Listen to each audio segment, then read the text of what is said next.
Good afternoon and welcome to Western Spring Television, Oshobo, and to your favorite program, Pertinent Questions. I love to call it P and Q. Today, our focus is on the aftermath of the presidential election, which the country has put behind it in terms of agitation the last 2.5 months. We also, on this program, hope to project further into an attempt to set an agenda in a way to the president-elect or for the president-elect. Time permitting us, we will leapfrog into the politics of selecting the new leadership of the 10th or the incoming 10th National Assembly. My guest is a very informed man, highly resourceful person who is very, very informed in contemporary broadcast matters, in marketing, in public relations, and policy analysis. It is interesting to know that he retired some 5 or more years ago as Director General of Osho State Broadcasting Corporation, Oshobo. Adewale Mike, or let me call it in full because he's a very good Catholic, Mr. Adewale Michael Idowu, is a grassroots mobilizer. It may not be officially, but I can say it, I would say it's apposite to refer to him as the ambassador plenipotentiary of Ijesha land. I stand to be corrected, but I know what the roles he plays there. It is my pleasure to welcome to the show a man who I can easily describe as a rolling stone that has gathered moss. You're welcome. We call him in our circles Bataja. You're most welcome, Mr. Adewale. Thank you for the avalanche of accolades. And in a way, you brought some memories back. So thank you very much. Here I am. And let me also congratulate the proprietor here. Yeah. Because this is my maiden appearance here, and I mean, I can beat my chest that my boy has done this marvelous. Your boy, yes, your boy. Thank God for I his think mercy. you are right in saying he is your boy. He is our boy collectively, and he admits up to now, in spite of the heights he has attained and reached. Well, this will also interest you that as far back as late 1989, early 1990, I spoke into his life. Okay. What did you tell him? I saw signs of greater things ahead of him. There were 2 of them then. I remember the other boy too. And who is the other boy? The other boy is also around, and I can't remember the name now. But I mean, both of them have not disappointed me. Is it Babdili? No. Okay. We give you the opportunity to try to remember because age is catching up on all of us. Duty calls. Yes, Mr. Adewale Idowu.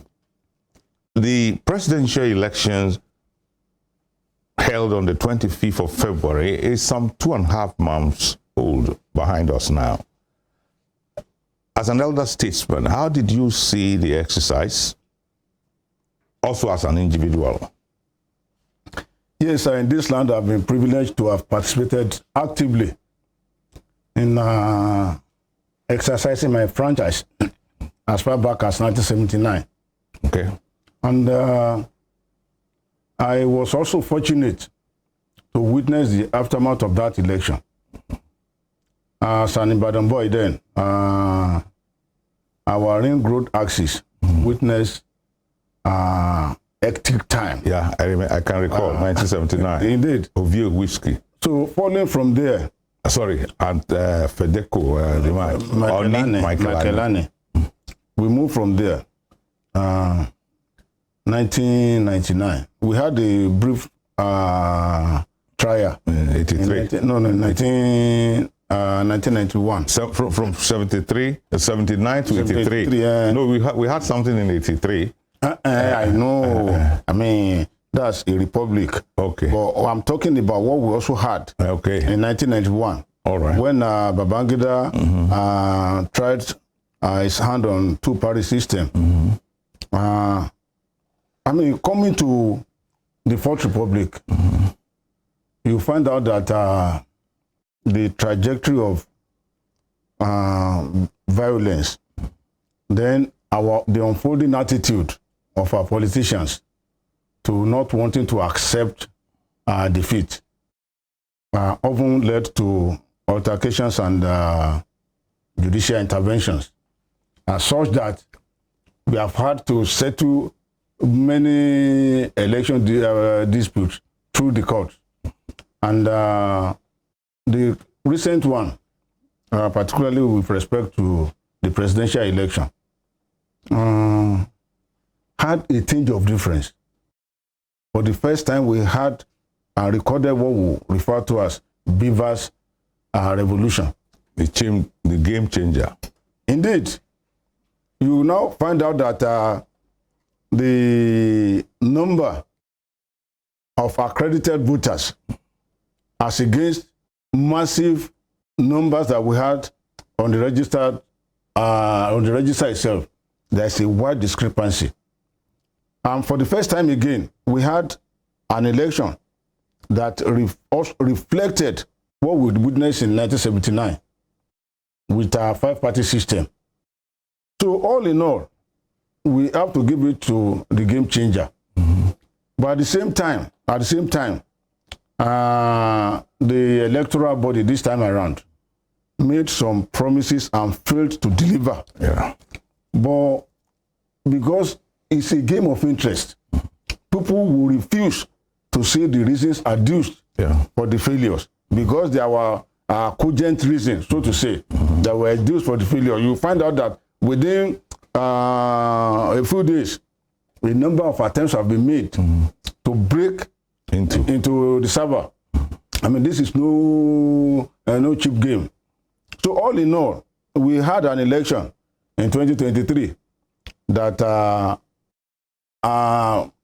premised on making your votes count in Nigeria. And at the same time, we can say we had an election that also put paid to some antics of those who are always out there to circumvent the system. If I might add, you also had an election, from what you have said, in which the electoral umpire couldn't deliver as they had promised. Yes, but I said... You have said it. I said it. In your summation, I want you to add that.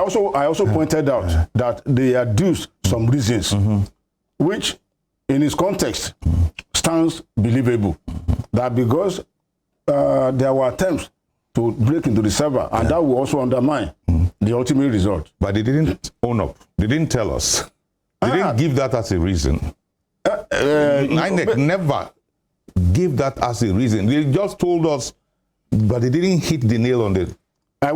I wouldn't want, I mean, I'm not a spokesperson. Okay. But we had reports, I mean, in that direction, that within the last 48 hours, there have been so number of attempts to break into the system. Okay.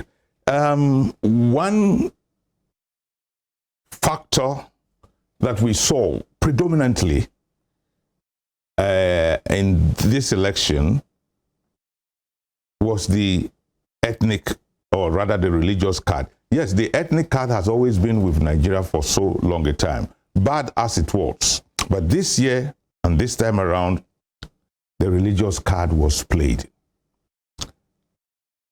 As a Christian yourself, did some of the Christian leaders, did they throw caution to the wind in the circumstance? Let us put this across first and foremost, that in our discussion, focus will largely be on the three leading political parties. So to say four, but three. Essentially 3 years. For the first time, we had this ethno-religious card played far and above what history has told us.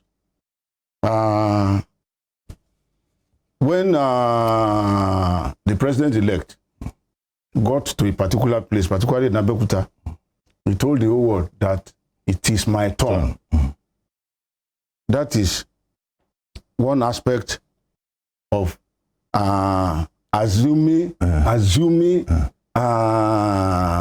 call it a continuity of the ethnic. On one hand, because he also went further to say it is the turn of the Yorubas. That is one side. Our own Waziri also took time to tell them at the Arewa that I am part of you. I'm part of you. Don't give your vote to those who are not part of us. So, ethnic card being played out there. And Peter Obi went from one church to the other and capped it with a phone call. Daddy. All this we witness and not healthy enough. But then it has become part of history. And we just hope that we will learn from this episode so that next time around we would underplay and downplay. Particularly, it's part of the challenges that will be set the president-elect, so that this will not form part of our body politics, particularly in future. Okay. There is another card that has been thrown very recently. Although you didn't answer the aspect that I said, the religious leaders, were they? No, let me. Okay, let's trash that out. For me, as a Christian myself, I think my leaders, to an extent, embarrass me. And following from what the Bible teaches us, you cannot construct the mind of God. No one can do. Yeah. And in one breath, we say there is nothing on earth under the sun that is unknown to God himself. Yeah. So if you are saying Muslim ticket, I want to be modest to say indeed it will be difficult to talk Christian ticket in this dispensation. But because Christianity teaches us to admit and be tolerant of one another to that extent, and because you cannot also decode the workings of the man, the inner workings of God, who tells you that God is not at work by allowing Muslims to say true? Yeah. Who also tells you that in allowing Muslims to run in another dispensation, let us also look forward to having Christian ticket someday. That ultimately it is good governance, it is deliverable, that should be of concern to everybody. So Nigeria can move forward in that respect. Okay. So for my Christian leaders, for me, I don't think we did well in certain respect. I stand to be corrected, but that is my assessment of it. As an individual.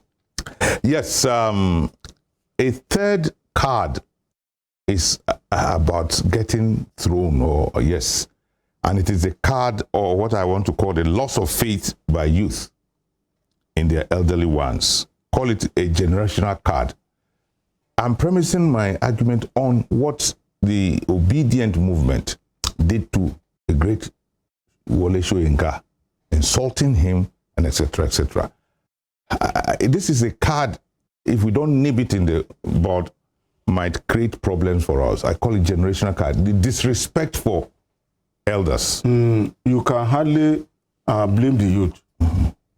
The system has been unfair to the youth. Yeah, I agree. In fact, you may not appreciate, or rather you appreciate more, the damage done to the future of our youth when you move out of Nigeria and see the myriads of youth who are seeking out jobs out there, and under very, very questionable circumstances, under very harsh conditions for our youth to survive. And you also can appreciate the agony of this youth if you go to any of the immigration offices today, passport offices, and see the sea of heads every day and everywhere across Nigeria that want to Japan, nothing else. So the system has been very much unfair to them. And coupled with the experience of Lekki, Yeah. I mean, it's just that the youth they had that ample opportunity to vent their hunger. That's all that they have done. I mean, for me, in my own family, my children will not be prepared to accede to my teaching on Nigerian politics. They have assumed their own position. And so it was in many homes. My home is also inclusive. Because of the loss of faith. And so these are part of the challenges that will confront the president-elect. The hula baloo, I want you to be brief in this, on this, that greeted the aftermath of the general election. Well, you have already answered part of it. You said the youth. But does it not teach us to be less sentimental in whatever we do? The youth, they are grieving, they have been hurt. But were they or are they not over sentimental? No, it's not just the youth. You have those other categories of Nigerians who saw it as an opportunity for them to vent their hunger. Yeah. I mean, you had some elderly ones who stories also flew about that they were just taking their pound of flesh, but they saw it as an opportunity to also revolt against the entrenched system, particularly the president-elect. So it's not a question of taking sentiment out of it. It is good governance that will take this sentiment out of our way. Some groups of people in the country are asking for what they call conferment of legitimacy.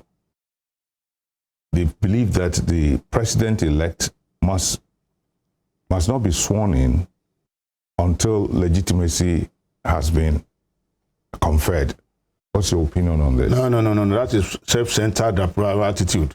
I mean, we have been in this country, we have been in this situation since 1999. Peter Obi. No. I'm telling you, no. Election in Anambra State is off course. Okay. It's not with the regular ones. In Ekiti, in Ondo, in Anambra, in Osun. So, do we now say because 2020 election, without recourse to our constitution, and now stay out of sentiment, and the man should not be sworn in. Now, let us still be mindful that constitution is still in place and is the one that is guiding our conduct. Okay. The Court of Appeal as the electoral tribunal for now, for the presidential election, began sitting in Abuja today. It has 180 days. About 30 of them have been spent, gone. What should Nigerians expect? And what would you, as an elder statesman, want them to do? No, what would the only appeal here is that we should place our faith in our judicial system and believing that judicial system, the judiciary will do justice to all that is before them.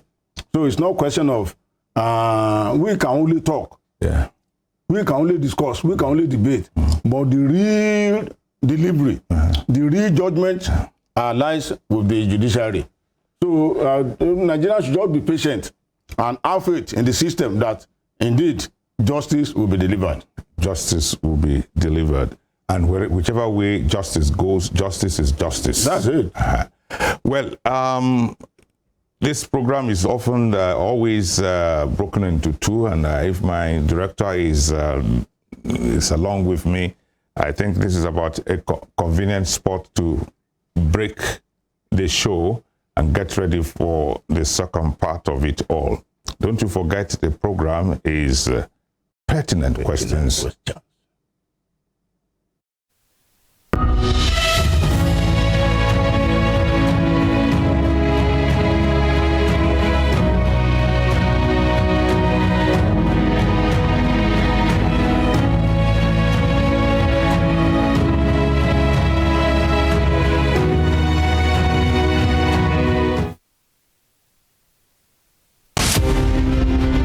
Aminatu, the legendary Queen of Zazzau, is best known to historians as Queen Amina of Zaria, an old walled town and capital of the Hausa state of Zazzau. Amina was a great warrior and the first woman to rule the ancient kingdom of Zazzau. The 34 years as queen witnessed an unprecedented expansion of Zazzau by conquests. Queen Amina of Zaria belongs to the class of Amazons by the might of her army and her strings of conquests. She opened Zaria to trans-border trade and was said to have initiated kola nut cultivation in the ancient kingdom. The Hausa Muslim figure was born in 1533 and died in 1610 at the age of 77 years. Folklores remember Aminatu, the Queen of Zazzau, as a brave, smart and talented leader whose giant statue now adorns the National Arts Theatre in Lagos, Nigeria, while many educational institutions bear her name. Western Spring Television identifies Queen Amina as a watershed character in history.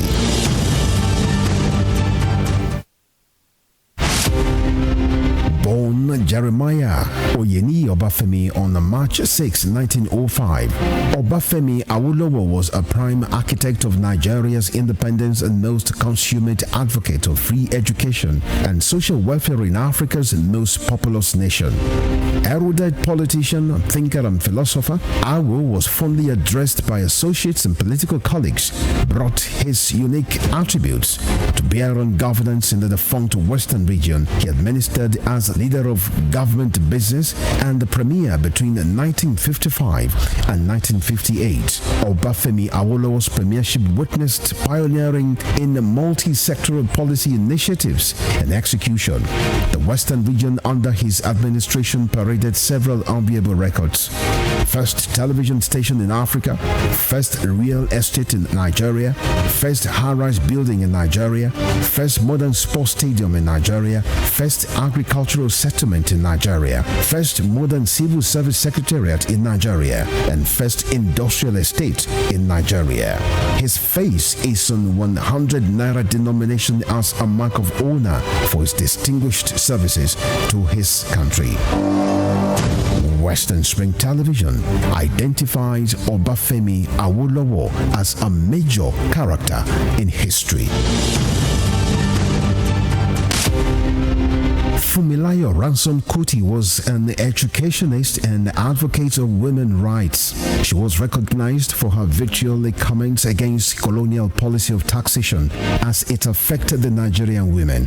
Bere, as fondly addressed by her women followers, Fumilayo championed the initiation of universal adult suffrage, which gave an unprecedented leeway for women to contest elective offices and power to exercise voting rights.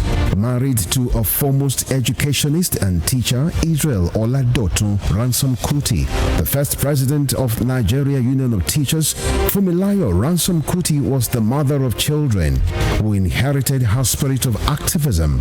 Olufela and Be Ololari, the former, a renowned musical legend. She was the first female student of Abeokuta Grammar School and the first female to own and drive a car in Nigeria.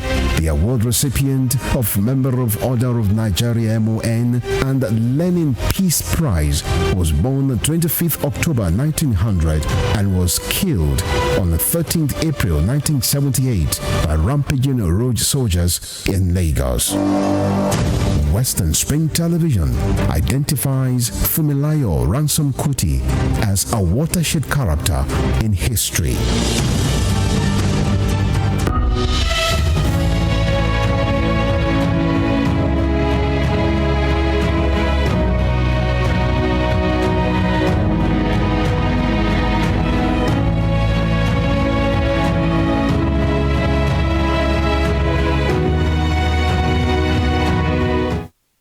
Welcome back to Pertinent Questions on your show. Let's remind ourselves quickly before we get back to the presentation that tomorrow will mark the 36th anniversary of the passing on to glory of Chief Jeremiah Obafemi Awolowo, who died on the 9th of May 1987. May the soul of this great Nigerian, great man of Africa continue to rest in peace. Back onto our show, I have with me in the studio a former Director General, Osun State Broadcasting Corporation, Osogbo. By every stretch of imagination, the ambassador plenipotentiary of the Ijesha land. He has been answering questions and we will resume shortly. Mr. Idowu, national politics and politicking has swung into the National Assembly leadership now. The leadership for the 10th National Assembly. Are you okay with the goings on now? Secondly, two questions in one. How should the election go considering the many dynamics of the Nigerian nationhood? No, it's already settled case. When you have your president from this zone, the zone cannot produce X, the other zone will produce Y. So that distribution is already settled. Then following from there, it's also a settled case that where you get higher votes be considered for certain privileges. That is always is also at play.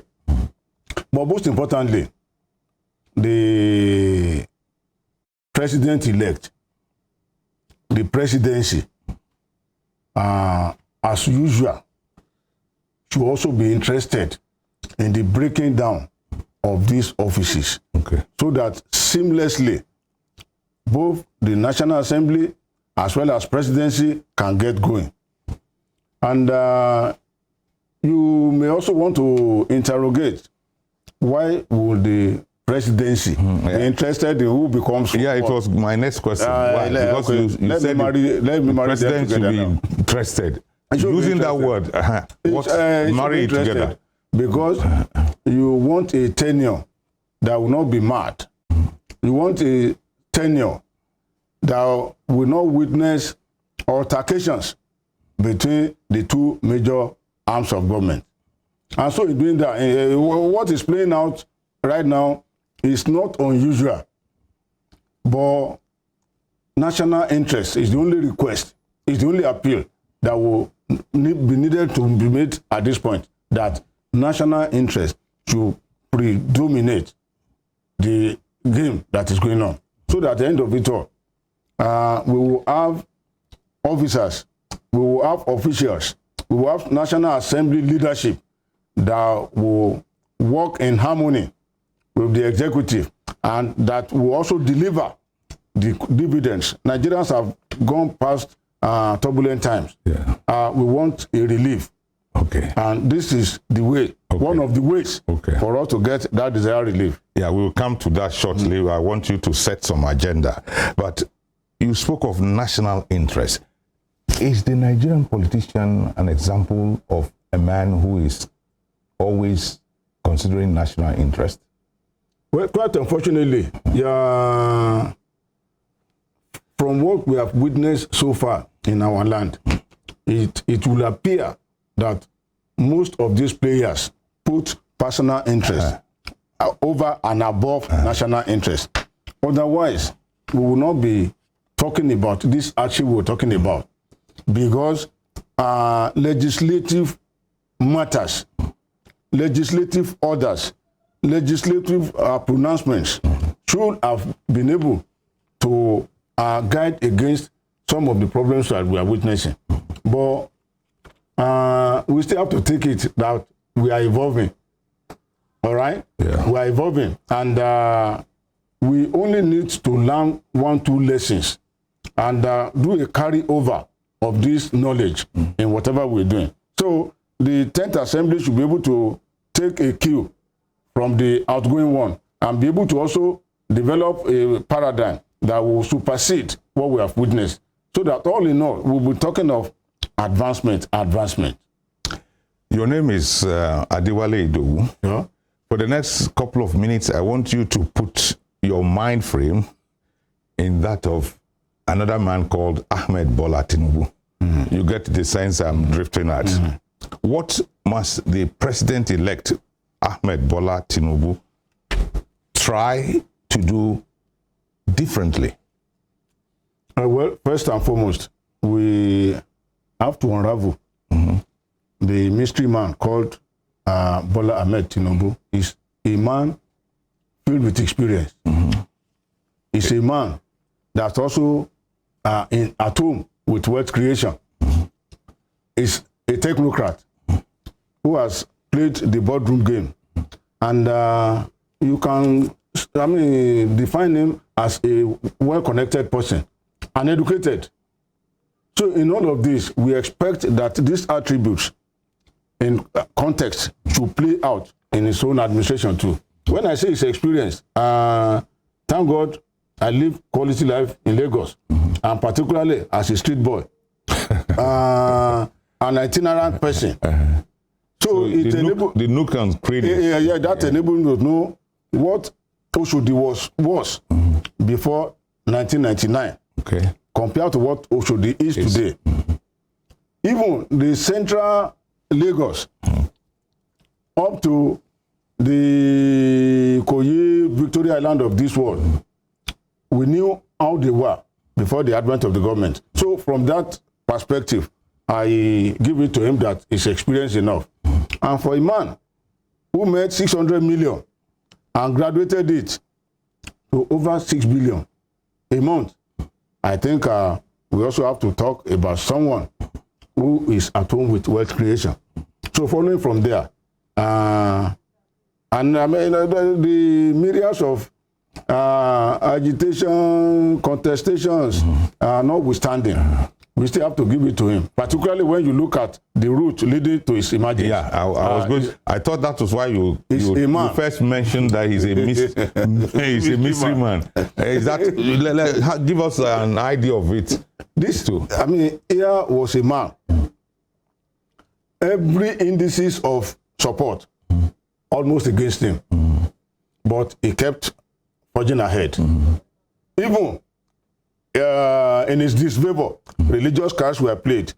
He never broke a side. And on top of it, from his own ethnic base, from his own party, the leadership were showing signs of reneging their support. And at the end of it all, he emerged. In fact, let me also share this with you. A clergyman put the question to me that since this man got his ticket, he has not rested. That there was a particular day, he visited two states on a day, and they said he's sick. And he never fell anywhere. Even mystery. Between the two of us, he asked me if any of us can endure what this man has been doing. I said, well, it's not my game, so I wouldn't know whether I will be able to endure it. But on top of it is the fact that for this man to have weathered the storm, I think he appears ready for the job. Okay. Youth expectation. I want you to take your answer in the background of what happened at NSAS and what happened to him when Lagos happened to him, that he had to lose an election. So there was a reason for he losing that election. Certainly. You see, if I could give the example of my own children, and you could also corroborate it. Following from there, the churches did a yeoman's job against him. And look at the ethnic setup of Peter Obi's men. That again added to our own people, our own churches, and others who are also not at home with the presidential material then. So all this put together mitigated the harsh, what would have been easy ride. And perhaps the party also miscalculated. In Lagos, Tinubu Lagos. But that also shows the beauty of these rivers we're talking about. And to an extent, that will give credence to the legitimacy of the process. he lost in Lagos. Of all people. The Of all director places. general of the party, Of the of the campaign. campaign council, lost in Plateau. The president. The chairman of the party, the party chairman, lost in Nasarawa. So all The this, president. the president also lost in Katsina. Katsina. Yeah. So all these are indices that shows the man, and then the Beavers Revolution, which also attested to the genuineness of the process. Time is not very much on our side, but before we leave this, and I have just about 5 minutes to go, what should he do, the president-elect, based on the needs of our country? That is another way of looking at the challenges before Nigeria, which should be of interest to him. Yes, people will prefer to look at 3 areas: insecurity, economic problems, corruption. But you see, some of these problems that we're talking about are product of certain challenges. If we talk of our inflation today, inflation will continue to rise as long as we depend on import products. As long as we do not have domestic production. If we talk about unemployment of the youth, there's no way the youth will be unemployed if what we have are closing down. The Dunlop of yesterday, the Michelin of yesterday, the Oba-Akran of yesterday, the Oba-Akme Road of yesterday, the Pyramid of Kano, all have disappeared. So how would there be youth? How would there be employment? So all this to form the basis of approaching the problem that Nigeria is facing. So whether it is corruption is of the mind, though, corruption of material, all this will be attended to by good governance. When people have faith in you. You see, the last one that Nigeria demonstrated faith, by my own estimation, was way back in 1993. The moment MKO became the flag bearer, prices crashing down, Naira value going up, that is faith in the system. But I see this man also engineering that faith. But what we need to do is just the faith that we need to create in the system, so that let's give him time. Let's ask him to bring his experience to the table and be able to get around these issues one by one, so that when we are able to tame corruption, you cannot kill corruption, but let's see how we tame it. Insecurity, you have to go into the root of these problems. It's not just because Boko Haram is killing in the northeast, it's more than that. ESN is damaging in the east. No, let us go into the root and see why are these. At the time we had OPC in the southwest, but somehow we were able to tame.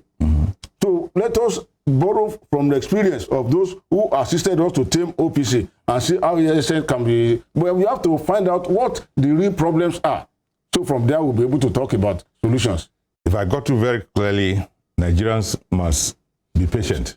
Show faith and be patient. Okay. And exhibit faith in the system. Okay. Time is almost there with us, but there are 2 questions I want to ask you before I leave. I described you earlier on this show as an ambassador plenipotentiary for Ijesha land. Now, this question comes to mind. Was Asiwaju Yinka Fashuyi the Asiwaju of Ijesha land? Recently, he was in a kind of, I won't call it anything negative, but well, he had a mind different from what the governor had done. Okay, you must be referring to the appointment of the vice chancellor. Yes. Oh, very good. And he spoke his mind. Was it his mind, or he was speaking the mind of Ijeshas? Let's first and foremost talk about the personnel of Asiwaju Yinka Fashuyi. Is a world-class, what I will call a man of his own mind. And such a person has is a man with critical thinking. He has his own cap on all the time. Now, he wrote, he stands to be the one to be credited for a number of things, particularly in the last 4 or 5 years in the Ijesha land. Okay. The various developmental efforts that we're witnessing is the brain behind it. Talk about the palace, talk about geriatric center, which happens to be the biggest in West Africa. Everything community funded. And he was the driver. Dovetailing to the University of Ilesha. Okay. He spent his resources so much to get it on stream. And when the governor finally said the university has come to stay, we all jubilated. Now, the first step was the appointment of a review committee led by Professor Taiwo Ashaolu. The man met with stakeholders. We met with him. He presented his agenda, and we wish him well. So shortly after submitting his report, we learned of his appointment as the VC again. And naturally, when appointment of VC is to be made, it's usually when there was an existing VC. No, that has been dissolved. Okay. That management had been dissolved. So when the announcement was now made, the man wrote to Mr. Governor to congratulate him, to thank him on behalf of all Ijesha, on behalf of all the Obas, for the magnanimity of this appointment. But he observed that the emergence of the same Professor Taiwo Ashaolu as VC questions a rational mind. And my position is, all of us cannot sit and sleep and face a direction. This is called, to me, a critical mind who felt he needed to interrogate this gray area, and which he did. And for me again, the university system needs such a person so that we will not end up a yes man. That this man that has thought I should also we will wait for him. And that's what the beauty of the Second Republic. MPN will always wait for Chief Obafemi Awolowo's reaction to every policy. Okay. So in that mode, I want us to consider what Shiwaju did. And I believe the VC himself saw sense in it. Okay. And I think we are synchronizing. He may not have his way, but he has had his say.